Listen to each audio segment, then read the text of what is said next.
This is Tyler from the Technology Department. Today I would like to go over some important things to know about sending emails within the district. Emailing is pretty simple and I'm sure everybody already feels comfortable about it, but the main thing I want to go over is contacts and email groups. But before we get to that, I just want to go over a few bells and whistles that Gmail has that you might not be aware about. First off, of course, our email is through Gmail. If you're a new teacher or new hire, you will go to mail.google.com to get to your Gmail account. And to log into Gmail, we're using our WASDPA.org email address and password. So once you sign into there, I see I'm signed into Chrome. So if you're signed into Chrome, you'll automatically be signed into Gmail. So that helps. So here's a couple things to know about Gmail. On the side here, they have the side panel, and that's where your folders are, your trash. You can look down here, spam, and they actually have a feature to hide that if you don't like it on the side there. So you just click these three lines on the left hand side. That's the main menu. So it'll actually hide it. So it actually gives more of your screen up for emails, and if you want to go to a different folder or something on the side here, just hover over it and it'll open up. So if you like the hidden view, you can go ahead and click that.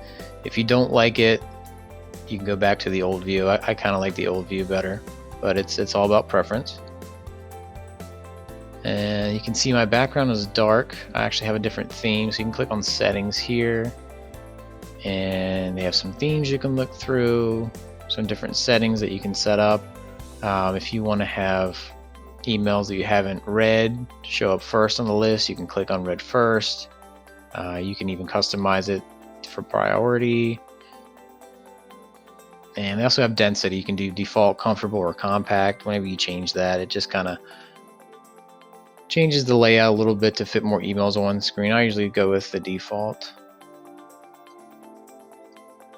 Alright, so this is a very helpful tool that Gmail has that will help you organize all your emails, especially if you have tons of emails just sitting in your inbox. I think this will be great for you if you feel overwhelmed with the amount of emails you receive. So I actually call them folders, but Gmail refers to them as labels. So if you go to the left-hand side here, scroll down, click on more, and scroll down to the bottom again. You'll see an option to create new label. Click on that. You can name that whatever you'd like. For instance, important emails, etc. I'm going to call this label test. So I'm going to click create. And when I scroll back up, it'll have all my labels here. You can see there's the one we just made. So I sent myself a test email, and I'm going to show you how to move that email over to that new label. At the top here, you'll see a folder with an arrow in it. Go ahead and click on that, and then whatever label that you would like to move it to. So here's test. Click on that, and you can see it removed it from my inbox. And if I click on my test label, there's the email. And another cool feature is you can actually move some emails in bulk if you have a lot of emails that need to go to that label. So you'll see the check boxes here to the left. Check on those and click the move button again and pick your label. And these check boxes are actually good if you want to clean up your emails. You can actually check multiple at a time and click the trash can here to delete them. So another great feature that you can use in Gmail is search mail, which is actually at the very top here. And if you're having trouble finding a very important email that you've seen in the past, but you just can't seem to find it, you can actually look by name. So let's just say I know the email that I want to find was from Kyle. I can search for his name, and I'll come up with every email that involves the two of us. Or if you want to search a specific word like warranty, click that in and it'll find every email in my inbox and or labels that have the word warranty. So that might help narrow down the location of where that email might be. So I think that'll be very helpful, especially if you're struggling to find it. Alright, now I want to go over finding contacts. So this isn't too bad. Whenever you go to make a new email, click on Compose, and a new window will pop up for a new message. On the to line, you can actually just search someone's name. If you know their first and last name, that'll find it quicker. Or if you're not sure of someone's first name, you can search last name until you find that person. So for this example, I'm going to just use Kyle Smith. So you can type in Smith. Of course, you can see that I've emailed him a lot, but he's going to show up first at a frequency, or you can start typing in their first name and it will come up that way as well. And you'll see once it finds his account, it'll put it there. You can remove it if you want. You can add multiple people to the email if you want to send it to a few different people. And of course, on the options on the side here, you can do carbon copies, and BCC is blind carbon copy. So you can also send a copy to someone without anybody else knowing that they're attached to the email.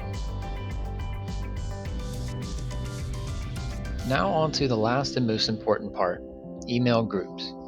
If you need to send an email to a specific group of people in a building or the district, we have email groups set up for that. Most of you have probably noticed certain emails that go out to everybody in the district. Well, that email group is called District Personnel. As you see here. When you need to send an email to this group, it's best to ask your building administrator and the superintendent before doing so. So groups work the same for school buildings as well. I'll use Fairview in this example. If you want to send an email to everyone in Fairview, use Fairview FV for the initials and then Personnel. This group is made up of two subgroups, Fairview Faculty and Fairview Staff. Faculty is a group that consists of all the teachers that are in the building, and then staff is made up of everyone else. So this includes teaching assistants, office staff, nurses, custodians, cafeteria workers, etc. This is the same format for all the buildings, just change the starting initials for the desired building.